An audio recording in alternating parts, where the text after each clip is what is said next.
रायवेंड से उस्मान चीमा की रिपोर्ट के मुताबिक पाकिस्तान तहरीके इत्तेहाद की जानब से अल कबीर टाउन फेज़ 2 में जलसे का एहतमाम किया गया। जलसा शुरू होने से कबल ही उजरत पर लाए गए कारकुनान आपस में उलझ पड़े। लातों, घूसों, मुक्कों का ज़्यादा इस्तेमाल होता रहा। इंतजामिया ने इनको बगैर उजरत के ही जलसा गाह से निकाल दिया। उजरत पर लाए जाने वाले कारकुनान शहजाद ने बताया कि हमें जलसा में शरीक होने के लिए 500 रुपये दिहाड़ी और दोपहर का खाना देने का वादा किया था, मगर हमें ना तो खाना मिला और ना अभी तक पैसे मिले हैं। तहरीक इत्तेहाद का पहला पावर शो था।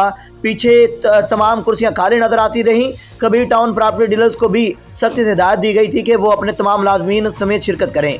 जलसा के आखिर में लाए गए कारकुनान खाना न मिलने पर काफ़ी परेशान दिखाई दिए। रिपोर्ट के मुताबिक तहरीक इत्तेहाद का पहला पावर शो ही नाकाम रहा।